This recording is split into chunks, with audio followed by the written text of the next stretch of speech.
Good day.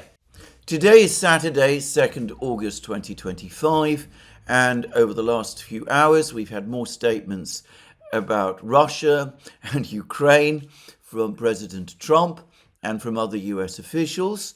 And of course, the event that has caught the most attention is President Trump's decision to move in some way that I don't pretend to fully understand, to nuclear submarines, in some way closer to Russia. Now, this was supposedly done in response to comments on Telegram and on X by the former Russian president and current vice chairman of the Russian Security Council, Dmitry Medvedev. And President Trump has spoken about Medvedev's inflammatory and reckless comments, and Lindsey Graham, I noticed Senator Lindsey Graham, in a very curious post on X addressed to his friends in Russia, I assume this is an attempt at irony, also warned the Russians that Donald Trump is a different type of president from the presidents who have preceded him. That, by the way, is the one thing I don't think anybody can dispute. Well, what does this move actually mean? And are we indeed on the brink of World War III? Well, I think the short answer is no. At any one time, the United States has submarines on patrol with Trident missiles, nuclear equipped, which are tasked with striking at Russia, presumably as part of the United States' first or second strike capabilities. I'm not going to pretend that I am somebody who is expert on the details. Moving one submarine from one place to another, moving them closer to Russia, all of that seems to me superfluous, given that they already have an intercontinental range. What is this therefore supposed to do exactly? Well, of course, one thing it has done is highlight and dramatize Medvedev's comments on X, which gives Medvedev further publicity, much more perhaps than he ever imagined he would receive. But secondly, in terms of the United States, in terms of the overall military situation, I don't really see that it makes the slightest difference, nor does it actually bring us closer to World War III or anything of that kind. To my mind, these steps that Donald Trump takes from time to time, steps like this, far from perhaps conveying the impression of strength and power, which I assume he wants to convey and thinks he is conveying. Anyway, these kind of moves, what they do is reinforce the impression that we have a president who is incredibly thin-skinned, who overreacts to comments of the kind that Medvedev routinely makes, and who makes decisions on the fly, eccentric decisions which, frankly, add nothing to the overall situation either in terms of advancing American interests or preserving global stability or doing any of the sort of things that you would imagine a president of the United States seeking to do. I would add that it is in sharp discord with the alternative image that President Trump sometimes seeks to convey, which is that he is a president of peace. Anyway, the Russians have noted this move. They've shrugged their shoulders. They're paying no attention. As far as they're concerned, moving one of these submarines from one point to another point really makes no difference. I don't think that they seriously expect that there will be any military moves, nuclear military moves against them by the United States anytime soon. About the situation in the Baltic, which I discussed in my program yesterday, that is, of course, an entirely different matter. As I discussed in my program yesterday, Nikolai Patrushev, the former secretary of Russia's Security Council, in other words, Vladimir Putin's former national security advisor, the man who is now in overall charge of Russia's naval build-up and its merchant navy policies as well, by the way, and its shipbuilding and industries and all of these things, is now speaking of NATO hunting shipping in the Baltic Sea that trades with Russia, Russian ships and third country ships, and he's talking about a planned campaign of sabotage against such shipping, and he's ringing the alarm bells, and he's talking about the Russians making military moves to counter it. Now, this is something that does concern the Russians. I'm not sure how real these dangers and these threats in the Baltic Sea actually are, but given the extraordinary rhetoric that is pouring out of some of the Baltic governments, I personally would also take these threats from Patrushev seriously. Donald Trump playing games with nuclear submarines, that doesn't alarm or unnerve the Russians at all. Just saying. Now, President Trump has been talking other things. He's been giving more interviews. He's given an interview in which he says that President Putin of Russia is, as he put it, a tough cookie, indicating a certain respect for him. He's spoken about how he's received information about casualties on each side since the start of the year.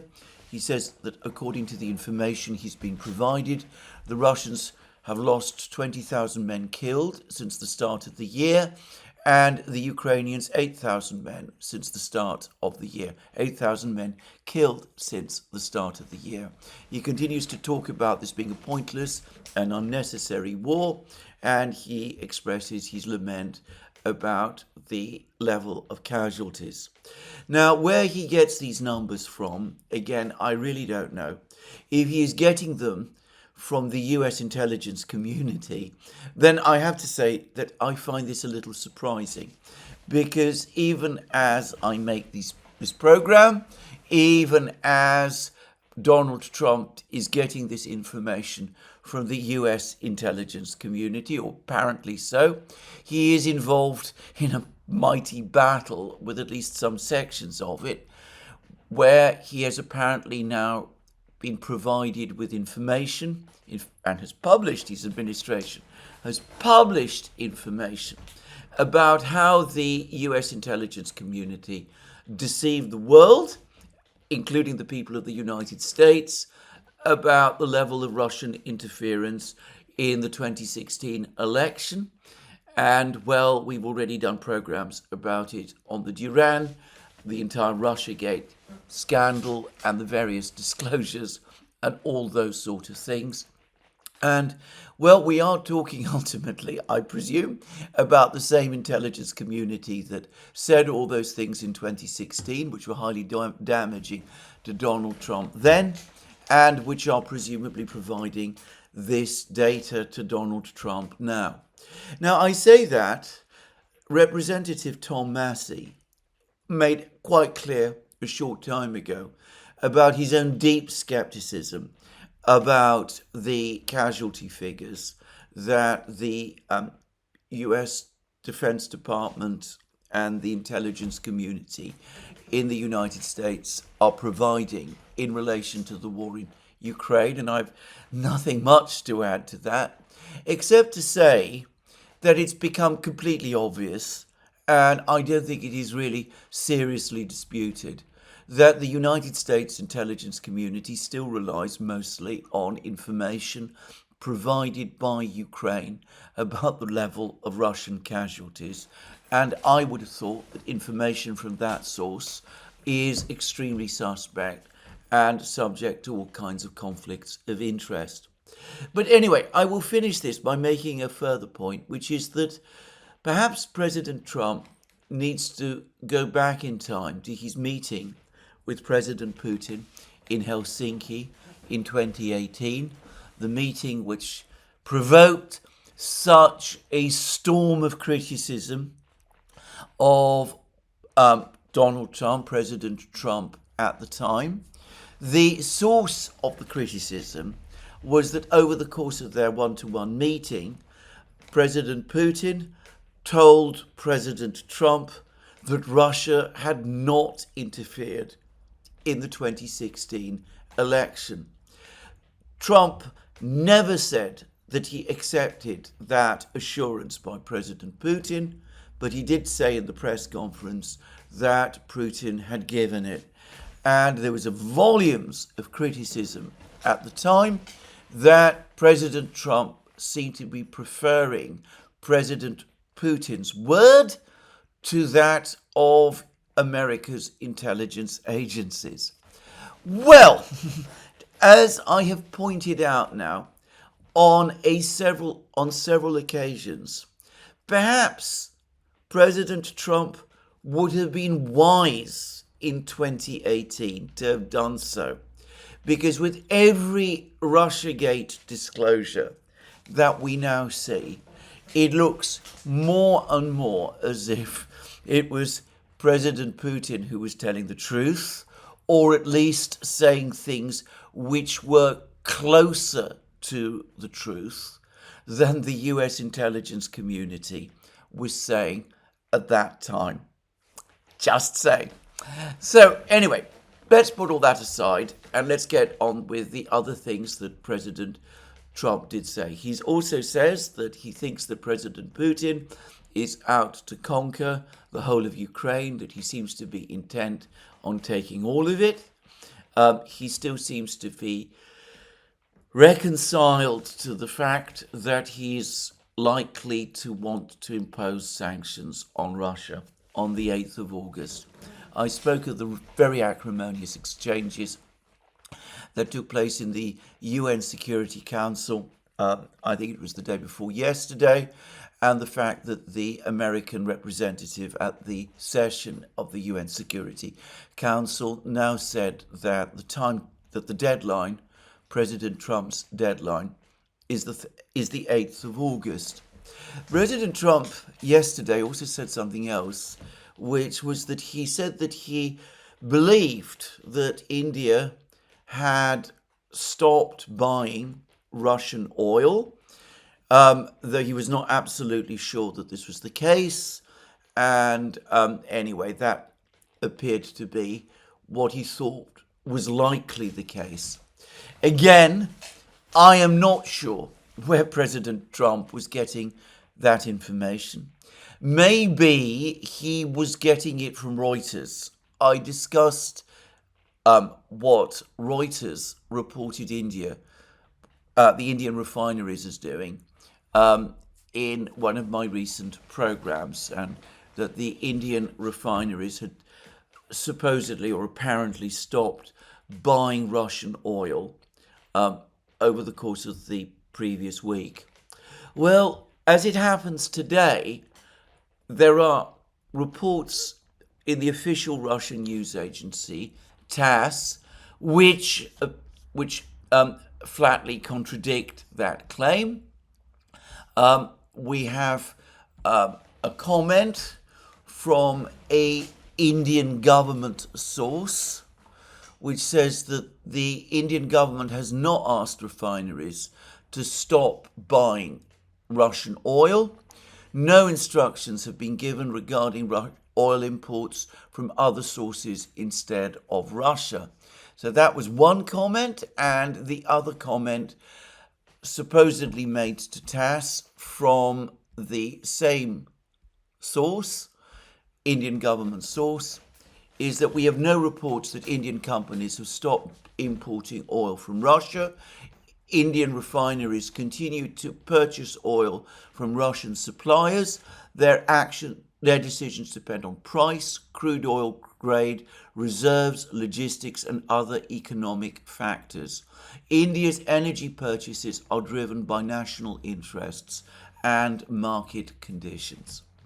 Now, one has to add a caveat to all of this, which is, of course, this is an anonymous source within the Indian government, and these comments are being published by TASS, which is the official Russian news agency. Maybe TASS has made up the existence of the source, and maybe the source doesn't exist, and that these are comments that the Russians want to attribute to the Indians, though I've seen no denials from India about this. Or maybe this Indian government source is not what he seems. Maybe he's stringing along the Russians by giving an impression that India is indeed buying Russian oil, when in fact it is not.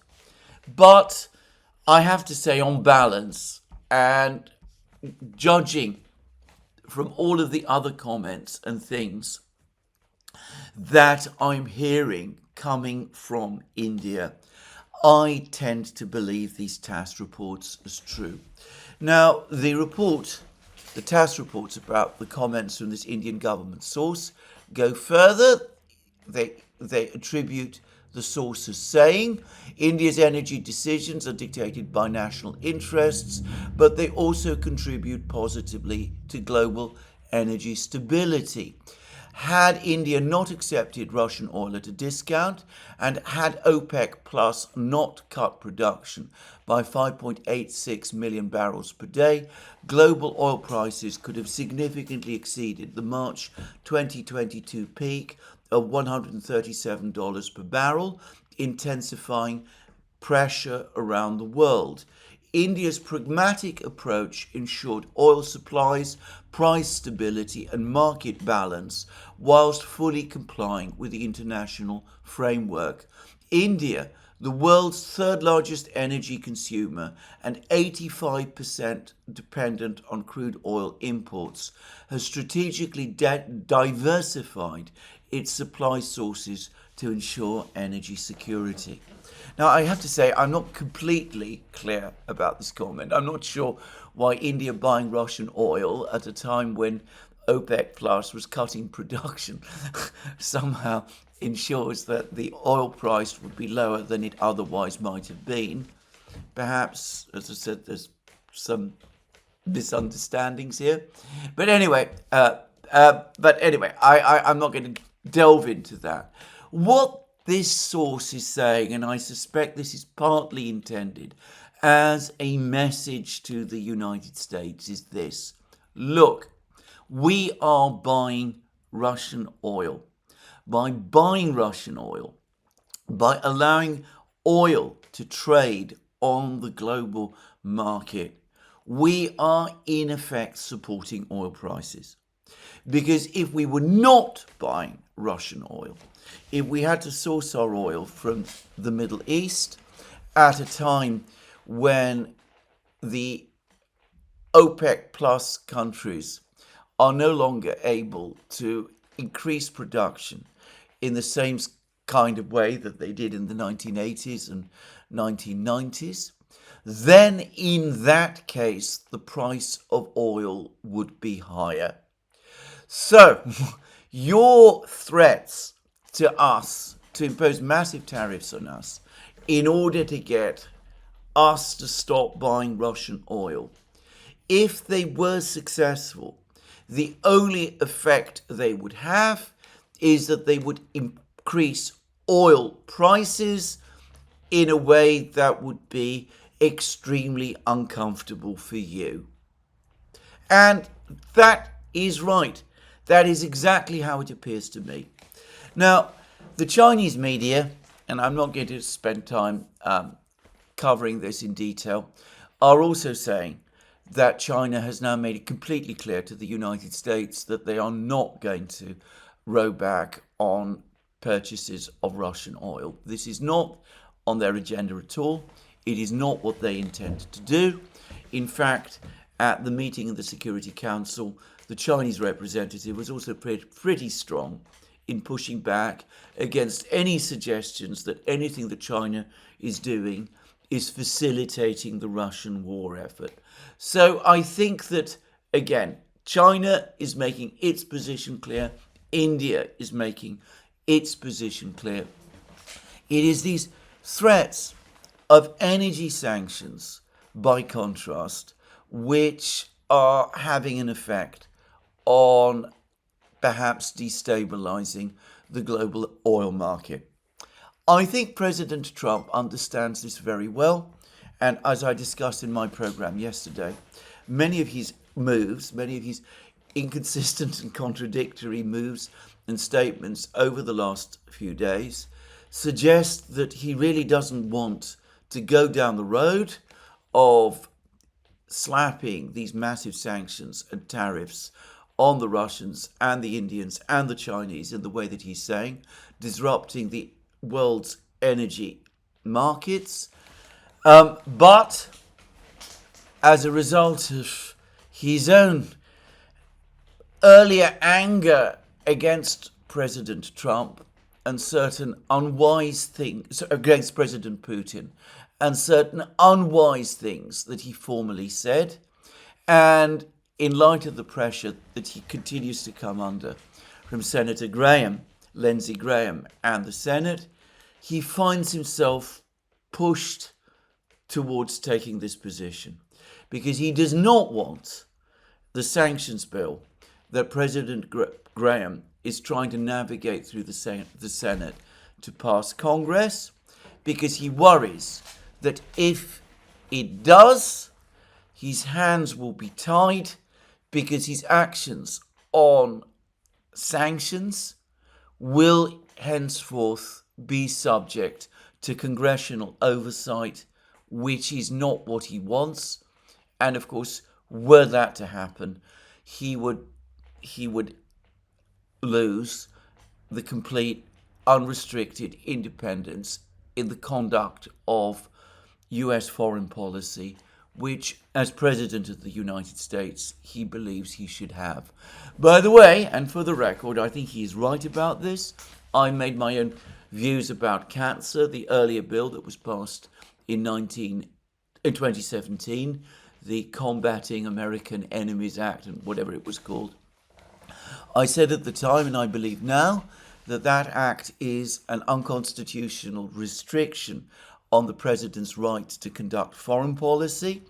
I remember that when Trump signed that act into law back in 2017, he wrote into the act some comments coming from him, which made clear, as far as I could see, his own belief that the act is fundamentally unconstitutional.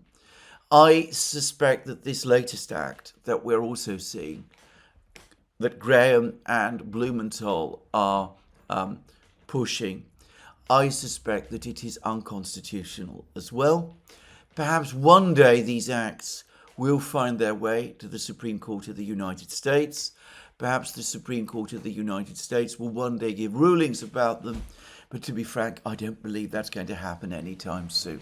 Anyway, that's all a little theoretical. Let's move on.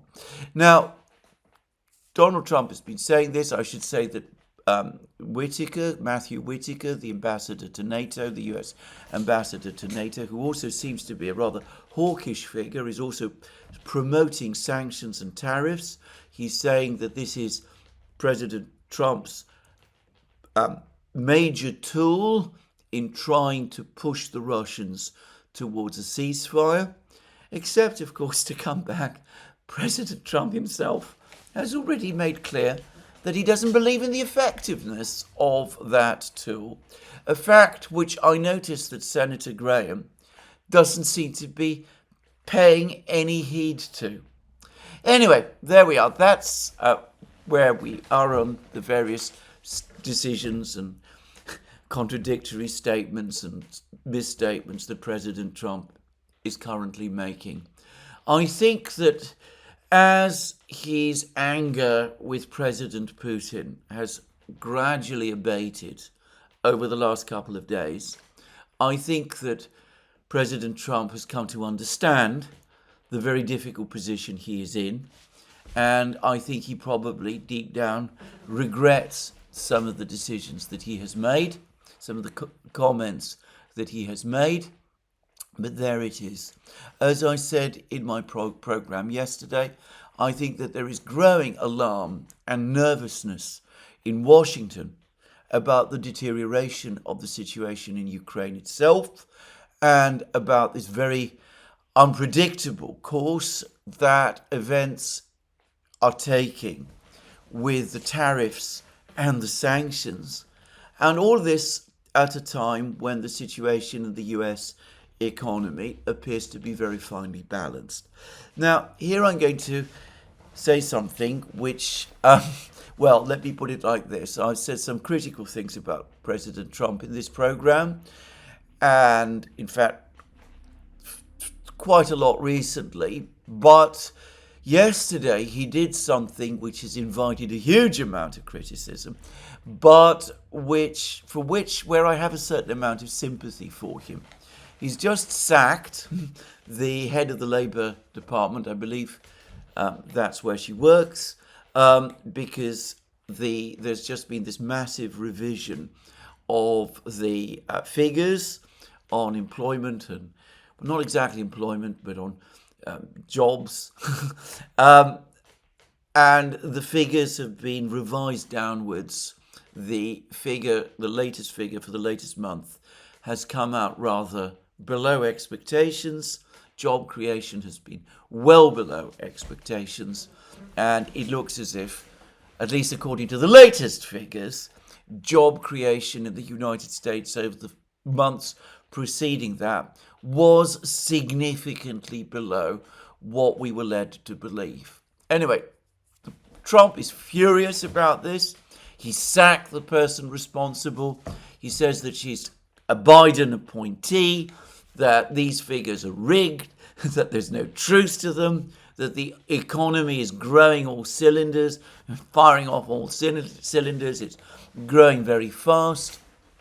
The United States is obviously in an economic boom, that these figures are intended to somehow conceal that fact or to lead people astray about that fact. He says all of these things. And he has been criticized because he's shooting the messenger, as people say, and that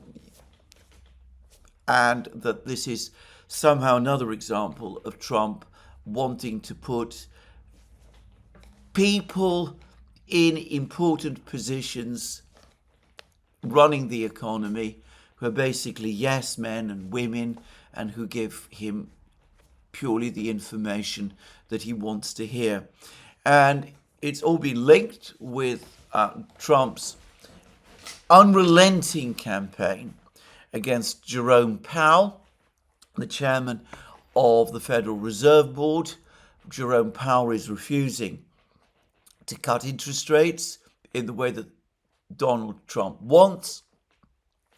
Trump clearly wants him to go and wants to replace Powell with someone who is more accommodating on interest rates.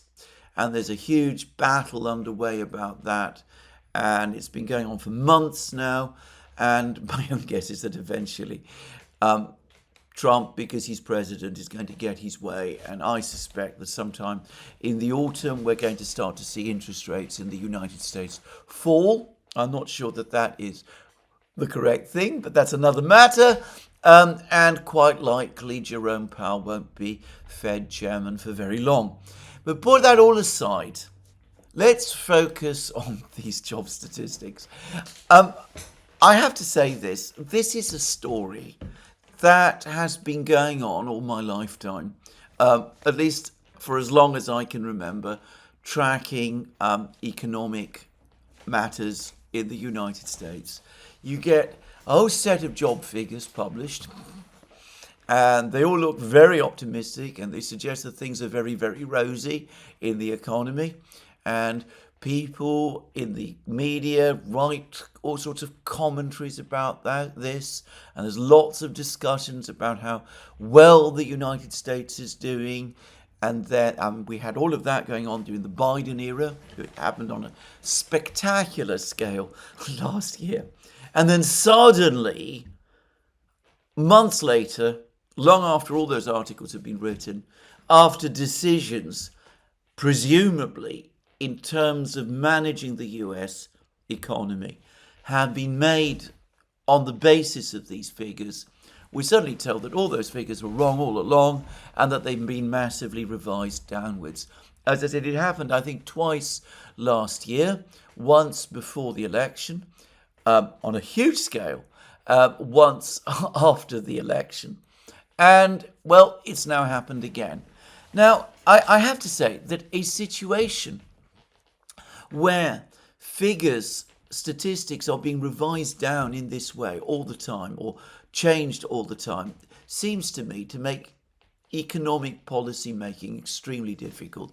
And putting aside Trump's petulance because he's not getting the information that he wants and his obvious irritation that the boom that he believes the United States is experiencing perhaps isn't happening after all, and his anger over that, well, I think he does have a point, which is that it's long over time that the United States got on top of its statistics. And this isn't, by the way, just true of the labour statistics. It's true of all kinds of other statistics as well. The United States is a very confusing statistical maze, which is one of the things that makes it very difficult for someone like me to try to understand where the United States is at any one time. And obviously I'm just a remote observer, but others who have to make decisions in the United States about how to run the economy must find this very difficult. Now, I do not know why this is the case, whether it's something to do with the structure of the US economy, which makes it difficult to collect data. I can imagine that in a society and in an economy like the United States, data collection is not as straightforward as it is in smaller, less complex societies. Just saying. It could also be that data collection isn't centralized properly. There doesn't seem to be, as far as I can tell, a single overarching statistical agency whose job is to gather the statistics and to process them. But I have to also say that I suspect one of the problems is that when producing their guesstimates, the various agencies that are tasked with doing so are not following the kind of rigorous, conservative approach that they should be. They seem to have a structural bias tilted very much to the upside. This is true with, as I said, all statistics, and the cumulative effect is to give a distorted impression about the situation in the United States. So it could be that President Trump is sacking this person who's collated and published these statistics for all the wrong reasons, because he doesn't like the message he's getting, because he is angry and petulant and all of those things. But at the same time, I think that there is a point here. This is not, or so it seems to me, something that should be allowed to happen with the regularity that it does. Surely a country like the United States can get its statistical act together and start producing more reliable figures that we can work with on a more regular basis. Anyway, that's all I get to say about that. Now, Trump has been saying various things. As I said, it still seems to me that we're drifting towards tariff and sanctions decisions on the 8th of August. We will see what they amount to. As I said, the Russians are clearly not bending, as we will see. The Chinese are not bending either. The Indians, as is their way, have been much more reticent. But I get the sense that they're not bending also. And for the record, other countries continue to show interest in working with Russia. Saudi Arabia and Russia have now established direct air links. And this has been hailed by both sides as a sign of the friendly relations that have developed between the two. The Prime Minister of Malaysia, one of the major ASEAN countries, and I believe now a member of BRICS, is heading to Moscow and will be meeting Putin there. So overall, most of the world doesn't seem to be alarmed or fazed by these threats. It could be that people are just being complacent, and that when the sanctions and the tariffs come on the 8th of August, it's going to turn out to be much more disruptive and damaging than people expect. But it could also be that at the last moment, President Trump will pull back. He'll seize on these media reports about India reducing its purchases of Russian oil, and will decide not to move forward with the massive tariffs against India that he's threatening. It could be that he will find some excuse not to impose the tariffs on China as well. Well, we'll just have to see. One way or the other, I don't expect that for Trump himself, the result will be a good one, just to say. But another president, President Putin, has also been speaking, and it's really always interesting to contrast the difference between the two men. We've heard from Trump extraordinary steps, moving nuclear submarines closer to Russia, floating possibilities of nuclear war and all of that.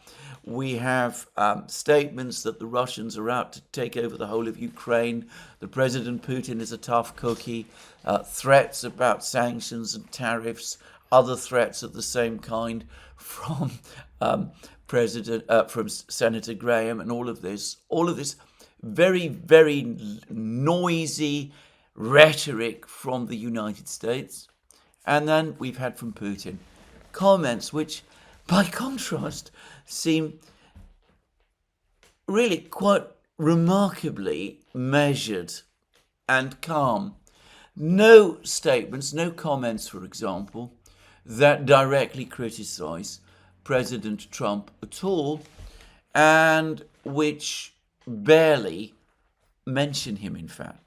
Anyway, the comments were indeed made over the course of a visit to Russia by President Lukashenko of Belarus, and the two men met, and they met on a monastery island, Valam, and they've attended an Orthodox church together, and there are pictures of them with candles in the church, meeting the priest there.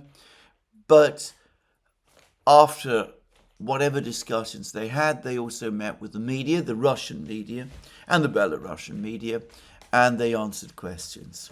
And one of the questions that Putin inevitably was asked is, have the Russians changed their diplomatic stance with respect to ending the conflict in Ukraine? And this is both the question and how Putin answered it. A year ago, this is the question, you articulated the terms for a lasting truce. Are they still on the table?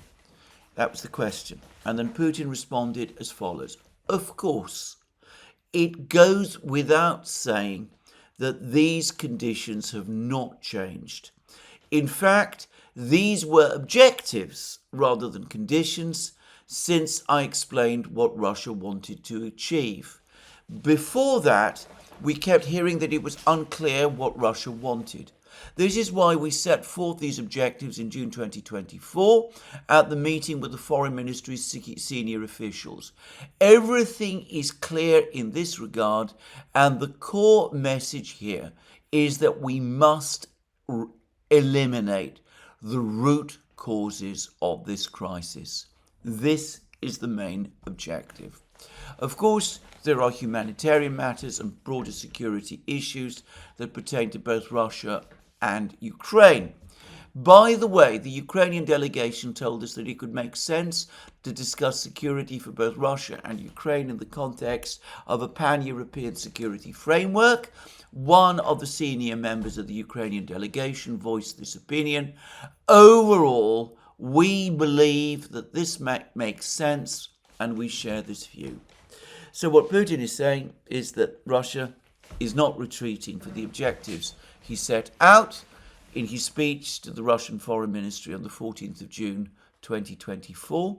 He also said that the Ukrainians have acknowledged over the course of the last meeting in Istanbul that future relations between Russia and Ukraine and peace in Europe altogether ought to be anchored in a new security arrangement framework for the whole of Europe. That, of course, was the original Russian demand, made in the two draft treaties that the Russians proposed in December 2021. And Putin said that he agreed, and then he made it clear that the Russians are not retreating from these demands. Now, he had other things to say over the course of this press conference, and they were actually quite interesting. First of all, he said that he thought overall that the talks in Istanbul are going reasonably well. He said that obviously there's not been much visible progress, but people who expected immediate breakthroughs were inevitably going to be disappointed. And as he put it, the reason why they are disappointed is because they came to these discussions, they approached these discussions with inflated expectations. Again, this is clearly in part a response to Donald Trump. Given the complexity of this issue, the issues involved for Russia, and by the way also for Ukraine, and for the United States, and for Europe, it's facile to believe that everything can be resolved in just a few meetings. He did point out that Zelensky has recently made comments about not wanting to proceed with the talks in Istanbul, but Putin said that there's no point in spending time worrying about what Zelensky is saying, because, as he put it, an option if the Ukrainian leadership believes that this is not the right time and must wait, well, this is not something that really concerns the Russians at all. And he then added the point that Ukraine's leadership is no longer constitutional anyway, and one should not place too much weight on what an unconstitutionally established leadership says from one day to the other. I'm not going to discuss that. That's Putin's well-known view that Zelensky is not the constitutional leader of Ukraine because he has gone beyond his constitutional term, and there is no mechanism in the Ukrainian constitution to extend it. That's Putin's view. Others take a different one. I've already said my own view about that, which I'm not going to repeat here. But anyway, that's what he said.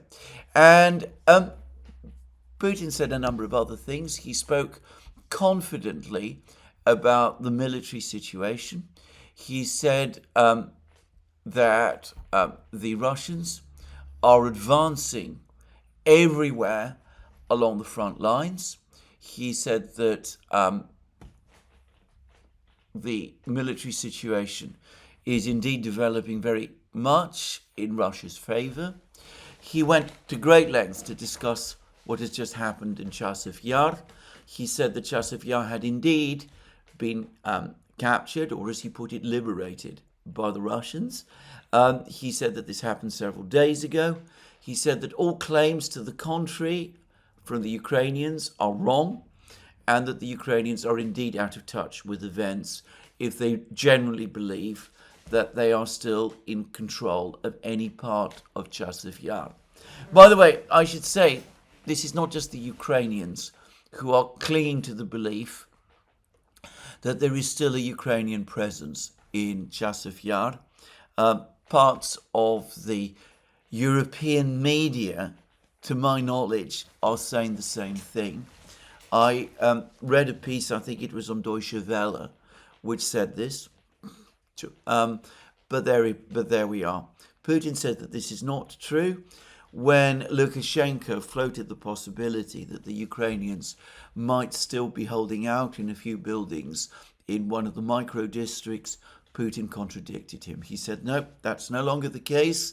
It may have been the case a little while back, but it's no longer the case anymore. And then he, in passing, disclosed one of the most interesting things. And here again, I go back to information I've been getting from my sources.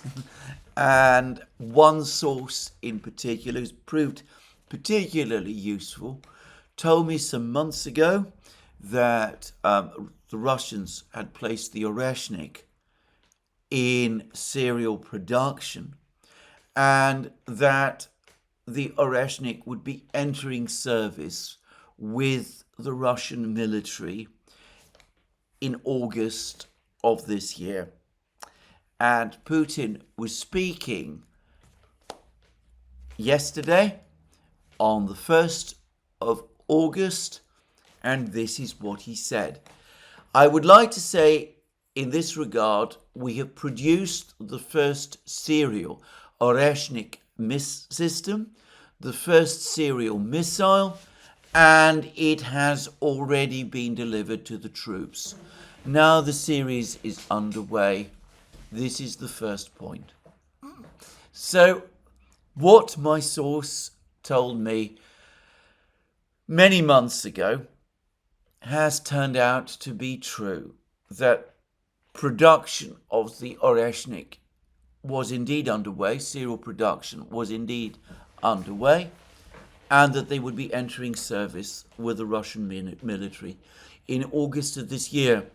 Now, this has been a particularly helpful source, I should say, who has had information from within Russia. I'm not going to say more about him than that. The other thing I would say about this source is that this was the same source who informed me 2 months before Ukraine began its Kursk operation, that the Russians were indeed expecting the Ukrainians to launch an operation in Kursk and were laying a trap for the Ukrainians there. So it's the same source who told me that about the Kursk operation 2 months before it happened. And he's now told me some months ago that the Oreshnik was entering production and that they would be joining the Russian military. The Russian military would be receiving those Oreshnik missiles in August, and he has again turned out to be right. Now, it is very unusual when one gets a source who is consistently right about these kind of matters. And when this happens cumulatively, well, all I will say is you need to start accepting, one has to start accepting that this source is indeed reliable and that his information should be treated as such. Now, Putin basically said that the first Oreshnik missile is likely to be deployed in Belarus. At least that was my sense of what he was saying. It's not absolutely clear from his comments, but certainly that there would be a deployment of Oreshnik missiles in Belarus, that this is being agreed with the Belarusians, and that the location where the missile or missiles will be deployed has already been chosen, and that work to prepare this base where the Oreshniks will be located, the work to do that is already underway. Now, here I'm going to just make one very brief point, and of course this is, to say that it's speculative would be off the scale, but the way in which deployment of the Oreshnik in Belarus has been discussed up to now is that it is intended to deter an attack on Belarus by NATO. But of course, forward positioning Oreshnik missiles in Belarus can have further purposes.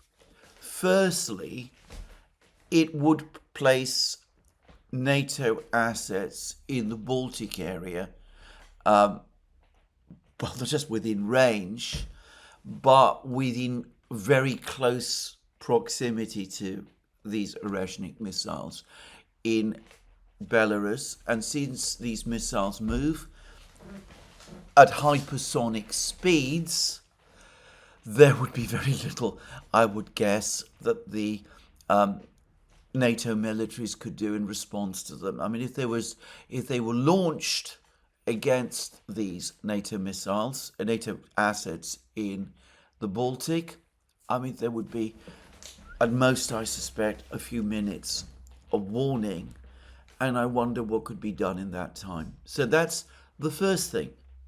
The second, of course, is that positioning Oreshnik missiles in Belarus brings them closer to Kiev and puts them from where they could strike at positions in Kiev from a different direction than if they were being launched from within Russia.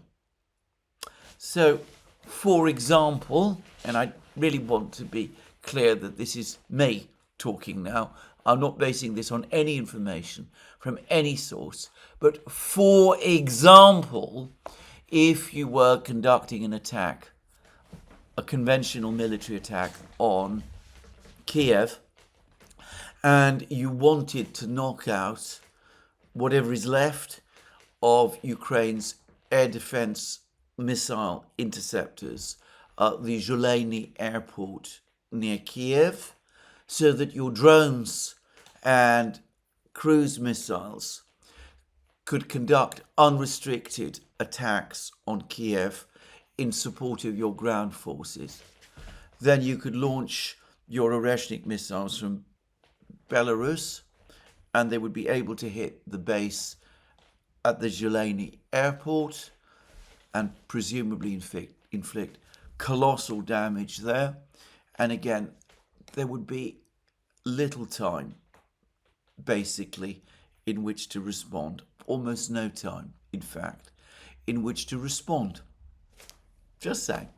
Now, again, I want to stress these are speculative things. I'm not suggesting that the Russians have any plans to do something like that. I don't know that they do. Perhaps, probably, they don't. The Russian General Staff, as I have pointed out many times, does not share its information with me and its plans with me. So I don't know what they might or might not choose to do. But the Oreshnik is now not just in serial production, but is in service.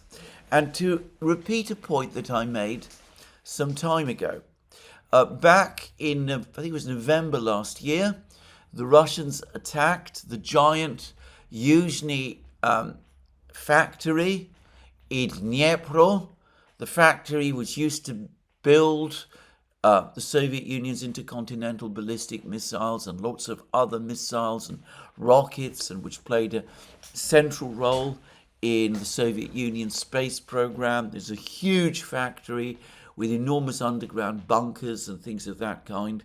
And as I said, one Oreshnik was launched against this factory, and there was an enormous amount of speculation about the extent of the damage that had been done to the factory. And we heard no more for a while, and I was expecting that we would get information and reports about the state of the factory, and we never have done. We've never received any verification either that the factory is back in production, at least I haven't seen any, or is operating again, and I haven't seen any information that would refute any of the claims about the damage to the factory that was supposedly done. Maybe the factory is working, maybe the damage was not so extensive after all, but I've not seen any detailed reports that show that. Well, obviously, one could argue that I'm arguing from a negative, and that's always a risky thing to do. I'm ready to stand corrected, but I just make the point. Anyway, so that's what Putin is saying.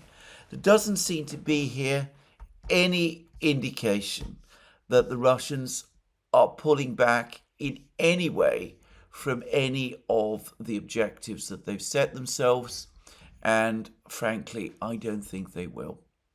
Now, in one important respect, Putin's comments did come across as being less aggressive than some people were reporting yesterday. I read a multiplicity of reports yesterday, and I mentioned them in my program yesterday, that over the course of this press conference, Putin had said that any territory that the Russians were capturing in Ukraine was not territory the Russians were capturing because it was in fact their territory. And it did seem, and that takes us back to what President Trump is saying about the Russians wanting to take over the whole of Ukraine, it did make it appear that Putin was indeed intent on conquering the whole of Ukraine. Well, what Putin actually said was this, and this followed after a discussion of the situation in Chasiv Yar, in which, as I said, Putin emphasized that the Russians have complete control of Chasiv Yar. And then Lukashenko said this: Chasiv Yar constitutes the road to Kramatorsk, effectively the center of the special military operation in Ukraine. And what comes next? Why am I saying this? Ukraine today should urgently be requesting the president of Russia, let us sit down at the negotiating table, let us reach an agreement. By the way, Lukashenko is absolutely right. I've been saying this forever, but there's never been a more pressing time than now. One would have thought that with the fall of Chasiv Yar, amongst other things, it ought to be the Ukrainians who would be calling the Russians, saying, well, look, the situation is now reached the point where we have to end the war. It's now becoming very dangerous for us to continue. What are your terms for ending it? And can we sit down and see what we can agree? Not the approach that Zelensky has been taking, to put it mildly. And then Lukashenko went on to say this: otherwise, within a month or a month and a half, 2 months, I cannot say precisely, there will not even be defensive structures remaining. The Russians will gradually bite off, seize and advance further, reclaiming territory. And then Putin interjected, we will regain it. It is ours. And then Lukashenko went on, followed on by saying, the Russians will regain it.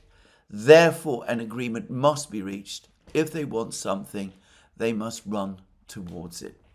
So Putin wasn't laying claim here to the entirety of Ukraine.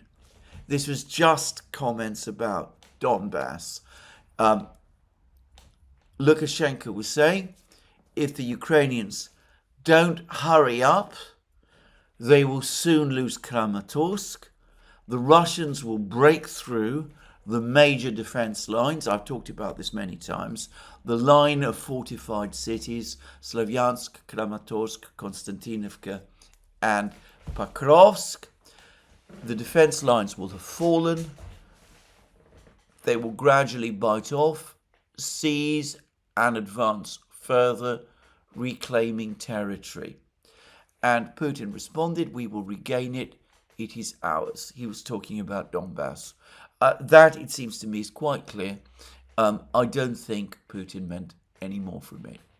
Anyway, in summary, what Putin says in this press conference is that the Russians are winning the war, that they're advancing, that they've captured Chasiv Yar, that they will continue to advance, that the objectives that they set themselves are the ones that he outlined in his speech to the Foreign Ministry on the 14th of June 2024, that they will not retreat from those objectives, and that they are not going to be intimidated by threats coming from the United States, be it to impose sanctions on them, tariffs on their trade partners, or, for that matter, movements of nuclear submarines, which they don't take seriously.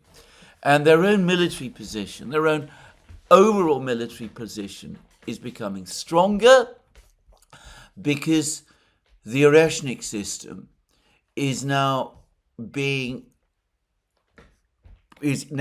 produced in quantity and is being deployed with the military itself. And Putin, incidentally, made it fairly clear when he was talking about the Oreshnik that the option to use it further in the conflict in Ukraine is still there. The Russians have not retreated from that either.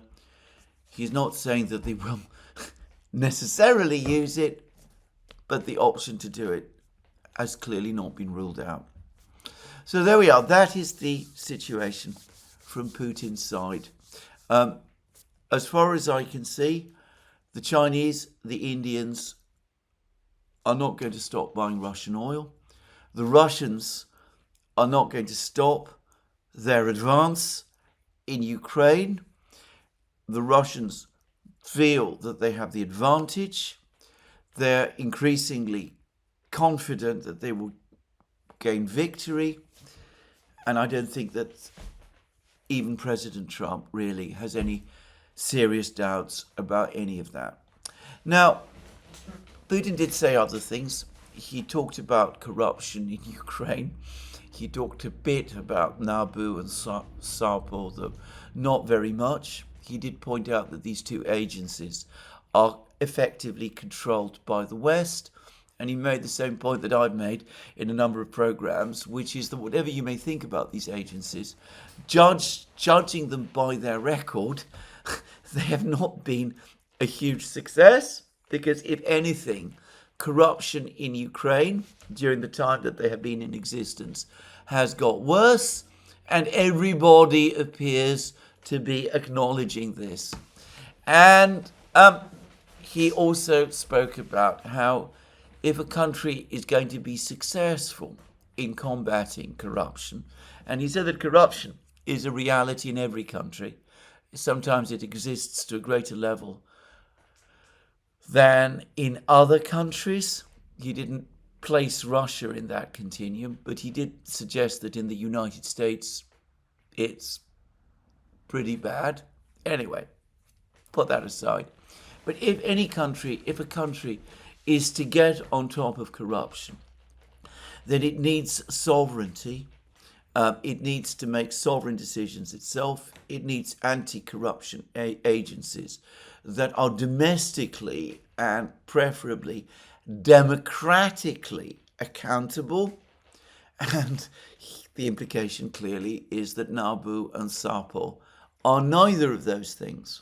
Well, that's his view. Again, you may agree with that or not. He also spoke derisively about the European Union. He spoke about the deindustrialization processes that are going on there. And he also commented scathingly about the trade deal that Ursula von der Leyen recently negotiated with the Americans. And he said that not long ago, political analysts and figures from political circles used to say that the European Union was an economic powerhouse, but a political dwarf. Clearly, sovereignty is a critical factor. It has always been important, but it is particularly important today. Sovereignty plays a key role in the economy and elsewhere. Clearly, the EU, Europe, lack genuine sovereignty. Today it can be seen that they have none at all. Lack of sovereignty is a critical situation. In a critical situation like today, inevitably leads to economic losses. The loss of political sovereignty inevitably leads to loss of economic sovereignty and huge losses. This is why I have always said that strengthening Russia's sovereignty is one of the key goals of the special military operation. Now, here I think he's alluding to the sovereignty of the member states. But there's something further I do want to say about the deal that was done between Ursula von der Leyen and Donald Trump. There's been some attempts to defend Ursula von der Leyen's approach to the negotiations. There's been suggestions by people like Warwick Powell that this is all a clever scheme to entangle the United States in the affairs of Europe, and I accept that there is an element of that. It's also been suggested, though, that Ursula von der Leyen was hamstrung in her negotiations with the Americans because of divisions within Europe, that she was coming under pressure from Germany and Italy, which wanted a deal at almost any price, and that caused her to ignore advice from other parties that wanted the EU to take a stronger line. Well, I don't believe this. Ursula von der Leyen not only played the key role in the negotiations with the United States, she insisted on doing so. There is an article, which I think is in The Guardian, which actually looks at her role and the part that she played in the negotiations. And it makes the point that in the weeks leading up to the negotiations, Ursula von der Leyen manoeuvred successfully to centralize control of the negotiating process with the United States entirely in her hands. She ensured that the European states, the member states of the European Union, would have no role in the negotiations, and that she would be the sole interlocutor with Donald Trump. And then, having achieved that objective, having centralized control of the negotiation process in herself, what happened? She went to Scotland, met Donald Trump, and agreed to everything that Donald Trump asked for. She was more focused, in other words, in concentrating the power of negotiation in her own hands than in exercising that power on behalf of Europe and of the European member states. And this is something that simply cannot be justified. Now, had Ursula von der Leyen approached the negotiation intelligently, what she would have done in the weeks and months preceding would have been to bring together the various member states, to have various meetings of the European Council, to discuss in detail what it was that Donald Trump was trying to do, to insist upon and hammer out a negotiating process, to insist on that negotiating process and on the terms that Europe was seeking, and to finally get a consensus together and to present it to the Americans and ultimately to Donald Trump. It's hard work, but then that is her job. It is, by the way, what she does whenever she proposes another set of sanctions against Russia. She spends huge amounts of time and energy devising various new sanctions proposals. She usually encounters resistance and opposition to these proposals from various member states. She then brings them all together. She hammers away. She makes the threats. She uses sometimes the most blunt instruments to get her way. And ultimately she always does, and there's usually some token concessions to the Hungarians and the Slovaks and the Maltese, but in the end the sanctions package is voted through. She didn't do that with the Americans. She just made sure that she controlled the negotiating process and then simply agreed to whatever it was that Trump wanted. Now, if it were her intention, it was her intention to get the Europeans to accept the most extreme American package possible. If, in other words, she was somebody who had been working more in American interests than in European interests, then all I can say is that she went about doing it in the right way. Now, I don't know what the truth is, but certainly the negotiation was a shambles. There's some suggestions that there will be problems getting the various EU member states to vote it through, and that it will encounter some resistance in the European Council.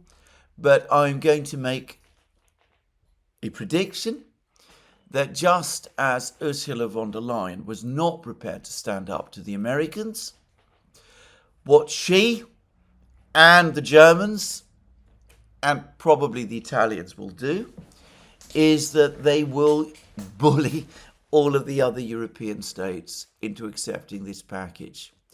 In other words, the kind of tough action that she could have used to get a better package for Europe will, as is the case with the various sanctions packages against Russia, that tough action will be used to bully the European states to accept a trade agreement with the United States, which is completely contrary to their own interests.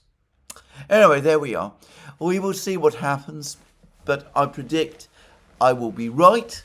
There will be much anger. There will be many angry faces, but eventually we will get a package very close to the one that Ursula von der Leyen, I won't say negotiated, but accepted from the Americans. and the state of vassalage that Europe has descended into with respect to the United States will have been ratified into European law. Just saying. Anyway, there we go. That's what I wanted to say about Ursula von der Leyen. I'm going to finish this program by discussing again the situation in the Middle East. There is, I think, growing degree of alarm and dismay about the direction of events. It's clear that the Iranian and Israel conflict has not been settled in any way. There's been more information about the situation with Israel and its air defenses and the extent to which they had indeed been depleted as a result of the conflict with Iran. There are suggestions that it will take the Israelis at least 2 years to replace the missiles that they expended in the short period of a few days. And by the way, what that means, and I'm not suggesting that the Iranians have any plans for preemptive strikes against Israel, but it does mean that from an Iranian point of view, an early resumption of the war is probably more to their advantage than a late one, because if the Israelis were to attack now, if the fighting were to resume now, Iran almost certainly has a bigger stockpile of offensive missiles, a much bigger stockpile of offensive missiles than Israel has of air defense missiles, or, by the way, than the United States does. It would be better for the Iranians for the battle to restart in, say, the autumn than it would be in 2 or 3 years' time. Just saying. But, well, that's not what I'm going to discuss today. There's been a lot of comments in the media in the West, in Britain, much argument about what the decision of France, Britain, Canada, possibly Germany, though I'm very, very sceptical that the Germans will indeed follow through. But anyway, of all of these other G7 states, the steps they're taking towards recognizing a Palestinian state. I've already said that I don't believe that it is going to make any difference in the immediate term. The only country that has influence over events in Israel at the present time is the United States, and for the moment at least, President Trump doesn't seem to be inclined to use that influence in a way that would certainly and decisively bring the conflict in Gaza to a stop. However, I have read 2 very interesting articles which I just wanted to touch on. One is by the French economist Jacques Sapir. And one of the points that Jacques Sapir is making is that as the military imbalances in the Middle East start to tilt further against Israel, as we saw in the 12-day war between Israel and Iran, and as Israel, through the continuation of the fighting in Gaza, continues to undermine its own economy and isolate itself. And Sapir makes the point that already a large majority of countries in the General Assembly recognize Palestine as a state, and of course they're likely to be joined soon by Britain, France, and Canada. The more dependent Israel actually becomes on the United States, the level of dependency that Israel has in terms of the United States is increasing. It depends more and more on the United States for its military assistance, for its economic sustenance, and also for diplomatic protection. And this is a very false position for a state like Israel to be in. One of the purposes of Israel, going back to its origins, was to provide a secure, independent home for the Jewish people. And instead, it is becoming an increasingly dependent state, dependent on the goodwill exclusively of the United States. But putting that aside, inevitably, this is going to increase American influence over Israel.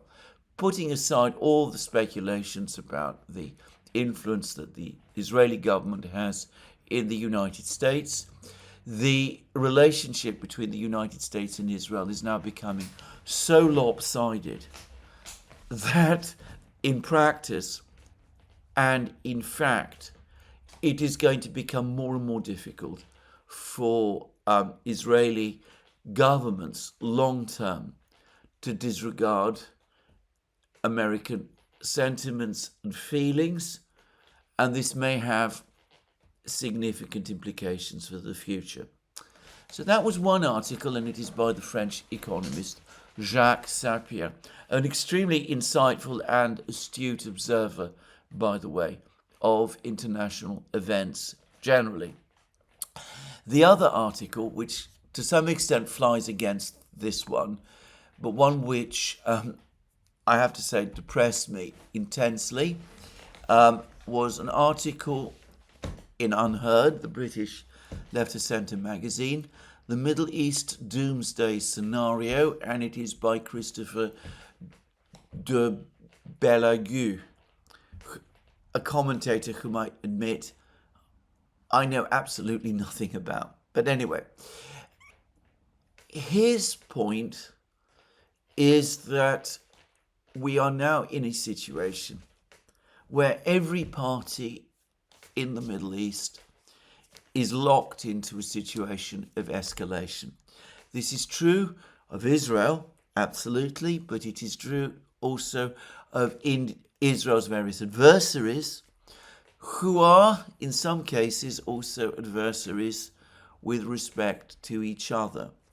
There's also growing concerns, including apparently amongst the Gulf monarchies, Saudi Arabia especially, about the stability of two Arab states, Jordan and Egypt, and worries that a political crisis could easily get out of control in either of these two countries, and a collapse of either of these regimes, but arguably, most specifically, a collapse of the regime in Egypt could have massive consequences for the whole situation in the Middle East. The article speaks of a wave of popular hatred that has built up against Israel and which threatens to overwhelm Arab regimes that are linked to Israel through peace treaties, or in the case of Jordan, because they harbour millions of displaced Palestinians. And this is drawn from comments by a Lebanese-American academic, Fawaz Gerges, who is a professor at the London School of Economics. Now, I've heard similar warnings before, but they're coming from too many people now. This article, by the way, in Unheard, it is very, very close to the things that I've been hearing for a long time from Alistair Crook, the former British diplomat, who I have found consistently the most insightful overall commentator about the situation in the Middle East. Now, I've spoken about a very stormy autumn that we might be looking at, what with the situation in the Middle East, the likely crisis in Ukraine, and those sort of things. Well, if this article is correct,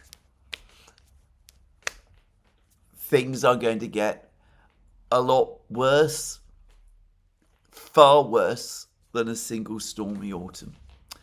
Now, I have to finish this program with a brief update on the situation in Ukraine, and this is the last point I'm going to make in this program. Now, video pictures have appeared which clearly show Russian troops operating apparently without much concern that they might come under immediate attack.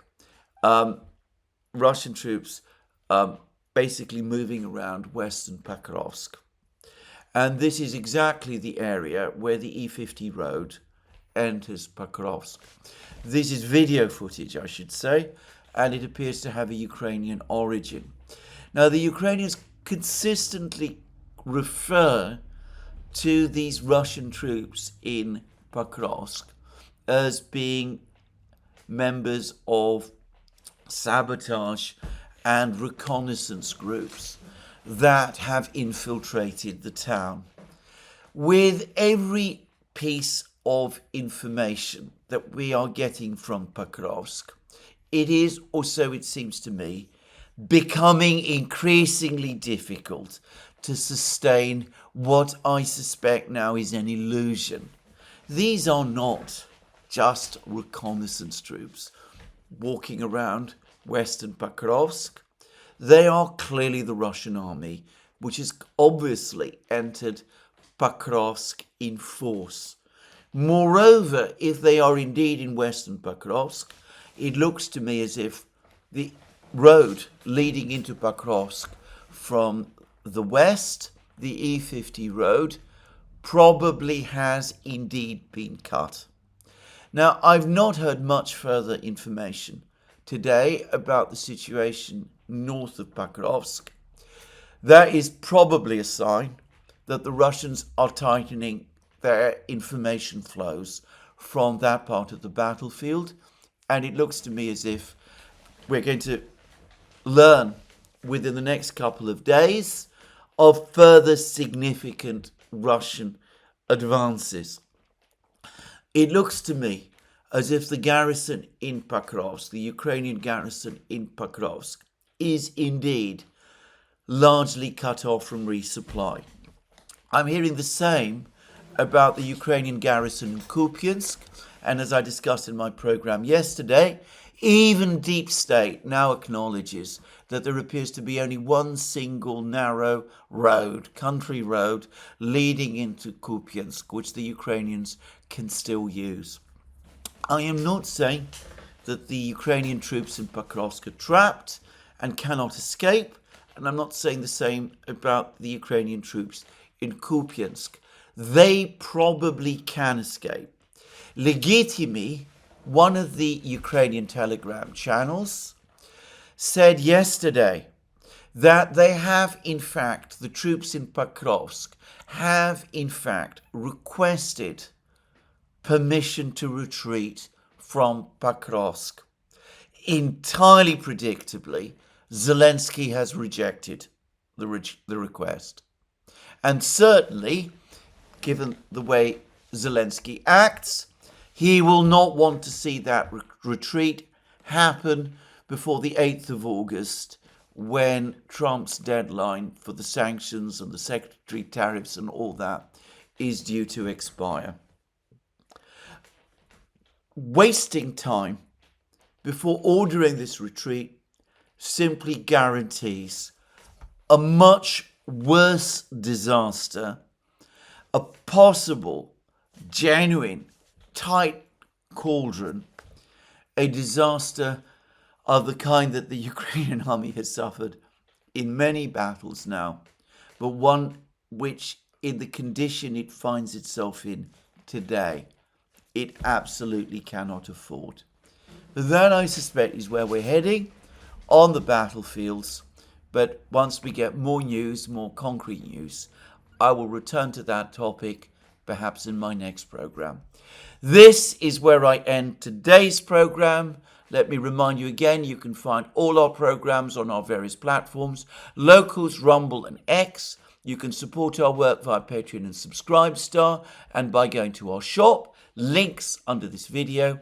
And don't forget, if you've liked this video, to tick the like button and to check your subscription to this channel. That's me for today. More from me soon. Have a very good day.